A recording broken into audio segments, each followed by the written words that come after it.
Great turnout, and thank you very much. Actually, I'm passionate about concussion, and something that when I was involved with Auckland and the Blues over the years, been trying to kind of, improve what we do at a community level. I see it at a professional and semi-professional level. I think the players get reasonably well looked after, but the community level is where I think we're lacking. And so an initiative like this, where there are more eyes out there, the better off I think we'll be in the long term for the game. So thank you very much for A, being referees, but B, being extra eyes for us medicos as well. Right, so concussion, what does it mean? Okay, concussion is a transient disturbance of neurological function caused by biomechanical forces that are transmitted to the brain by either direct or indirect force that result in a variety of symptoms. Get that? Excellent. Good. That's the medical stuff all over with. Okay? I want to talk about any medical crap. All right? I don't want to make you guys doctors. Right? What I want to try and do is, between us, ensure that maybe some of the things that we see are some of the things that you might see on the field. You're not going to see it all. I don't see it all. Okay? And even at a professional level, I have coaches, I have an IT analyst, I have physio on the other side of the field, I have managers sitting on the bench, I have another match day doctor looking at a video box to all help me try and detect these people. Okay? So I don't want to teach you to be doctors, I just want you to see that some of the things that we see that you might be able to see. Okay? So let's just go through that quickly. Transient. Transient to me means it comes and it goes. It may not be there straight away, it may be the so-called delayed concussion.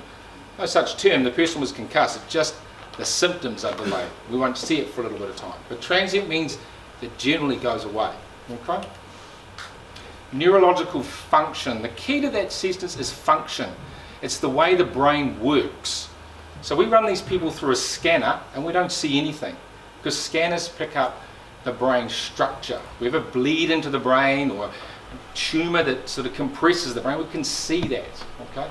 But we can't pick up the way the brain works via scans. So that's why scans in most instances are a waste of time. Biomechanical forces means a force. Now, force can be either direct or indirect. What does that mean? It means it can be a blow to the head, pretty obvious. It could be a blow anywhere. Someone takes a good hard shot, a legal tackle nowadays, legal I should say, not illegal, legal tackle through the sternum here and gets rocked back. They too can sustain a concussion just from the blow.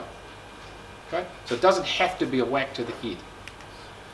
And a variety of symptoms, and we'll talk about these because they can present as anything. Any sort of functional disturbance, functional abnormality. Okay? So the plain English is it's a form of traumatic brain injury, and we need to think of it nowadays as that. Okay? Days when Andy was playing, okay, concussion was one of those hard nut words, okay, where you got up and you just kept battling on, right? Thankfully we've changed. It's a form of traumatic brain injury, and if you don't think of it as a formatic brain injury, you're not going to treat it properly. Okay? As I said, it affects brain function, and it's this force, and that can be linear, which means it's in this plane, okay, or it can be rotational, which means it's around and around. And in fact, the ones that go round and round are the worst ones. Right? They produce people with more symptoms and possibly a longer concussion, or longer symptoms anyway. And as I said, scanning these people is normal. Right? So that was the medical stuff. Over. So what's your responsibility here? Okay? And as I've just said, alluded to, you are going to be extra eyes for us. Okay? You're going to be trying to pick people that potentially could have sustained a blow that leads to a concussion.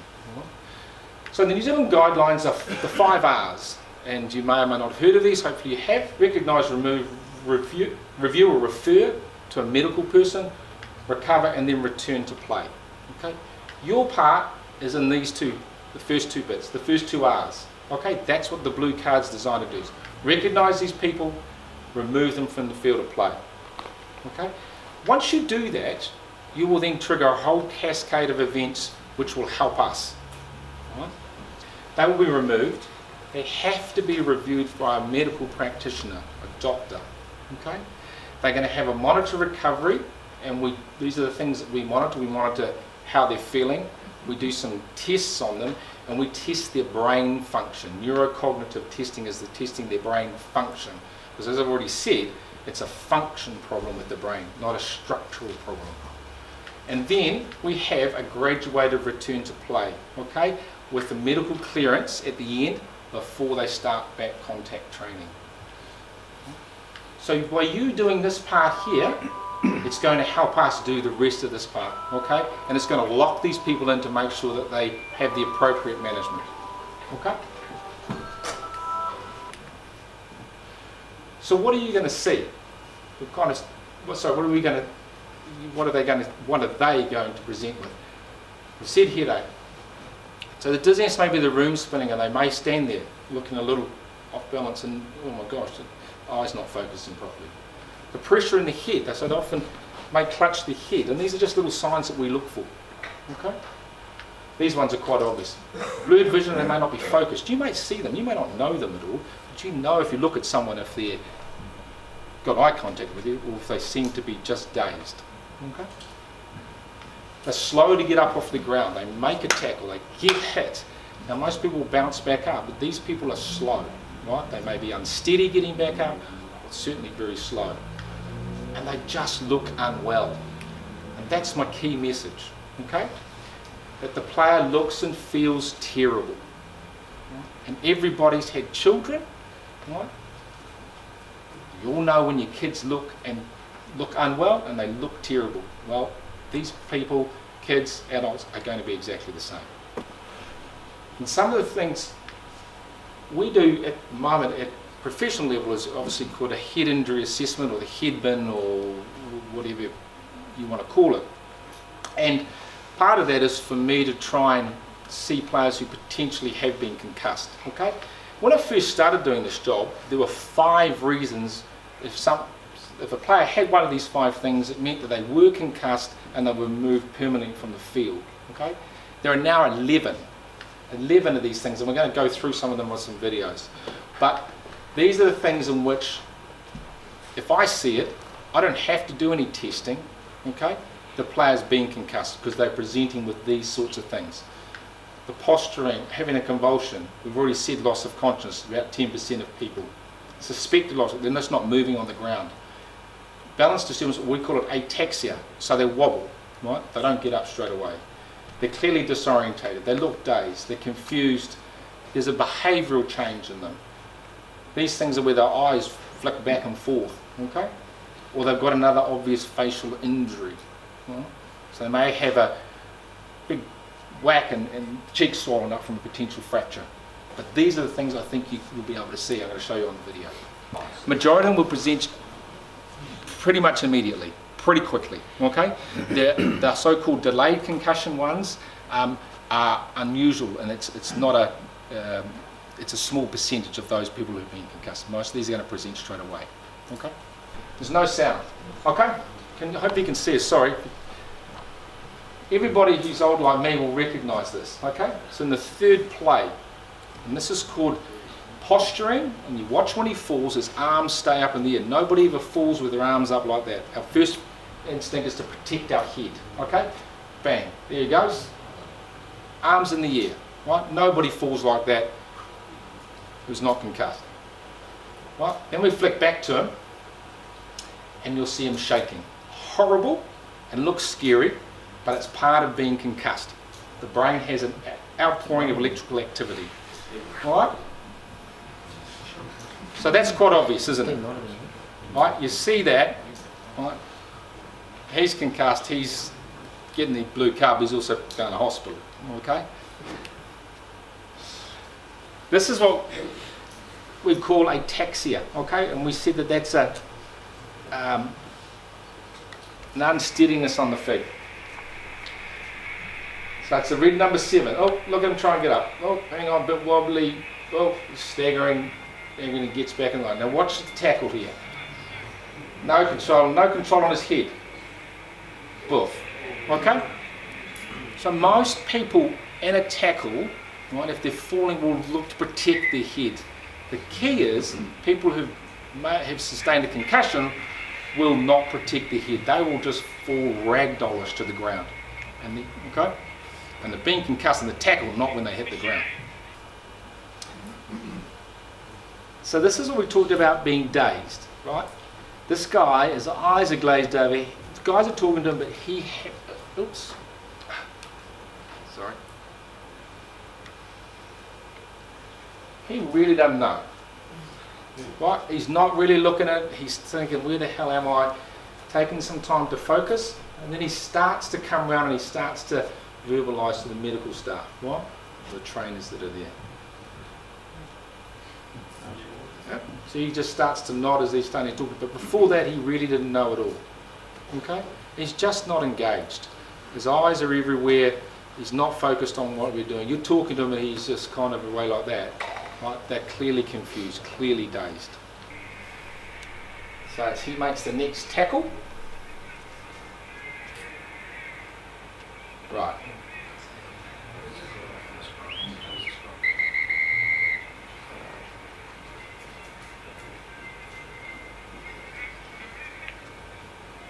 So again, quite obvious, isn't it? He didn't get up off the ground with the tackle. He was laying on the ground and he's concussed, right? And the most important thing in that person is, do they have an airway? Because he's lying face down. A blocked airway is going to kill him, a concussion ain't going to kill him. I guess what I'm saying is, you see these in your games, the blue card means they are off, and no matter what, okay, no matter what, they don't come back on.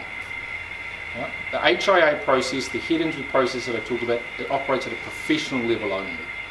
Okay? Doesn't operate at any other level. So blue card, I don't care if there is the world's best neurosurgeon standing on the sideline. Okay? You have the power. A blue card means they're concussed, or I suspect they've been concussed, they're not coming back on. So if a coach questions you, right, or a trained medical professional or a parent, okay, it's quite simple. Blue card, I'm sorry, but the player doesn't play on. A useful tool for you, right, is the pocket concussion recognition tool, and it comes in many forms. If you Google search that, you'll find this, okay? And it's a little form. ACC put it out as part of their ACC Sports Smart, okay? That's the website. You can download it. It's a small card and you can laminate it. And it may be, in the first instance, that these sorts of things are useful to read before a game for you, okay? So that you just it starts to remind yourself, okay, of some of the things you may or may not be looking for. You're not going to get it right, okay? You're not going to get it right 100% of the time, and it's going to take you a little while, okay? Right? Don't expect you to be expert straight away. But this tool may just help you and remind you of some of the things that we're talking about tonight. It's an education process. You've got a legal, well, you're running the game, right? You're the arbitrator of the game. You have the power as such, okay? The rest of it's got to be an education thing. People have to understand 100 games of rugby, one brain. It's a community collective responsibility, okay, to manage these people's concussions. Whether you're an AR or a parent, spectator, right? If you see those things, then communities have to take responsibility for this, okay? Because referees only got one set of eyes, right? I've only got one set of eyes. So the more people seeing these things, if you see it, right, then I think from a community perspective, you need to be doing the right things, and the right thing is to report that to the appropriate person, okay, because that person needs to be managed, okay? There's this thing called second impact syndrome. A second impact syndrome is where the player's been concussed, and we've already said that's a functional disturbance of brain, okay? It's not a structural problem, whereas the kid in Northland had a structural problem, right? Fracture, bleed. So these ones, if you scan them straight away, you wouldn't see anything, okay? But the brain is a functioning problem, and if they get a second knock, then there's a whole cascade of abnormal physiological happenings in the brain, okay? Physiologically means the way the blood flows through all the hormones in the brain. They go haywire, okay?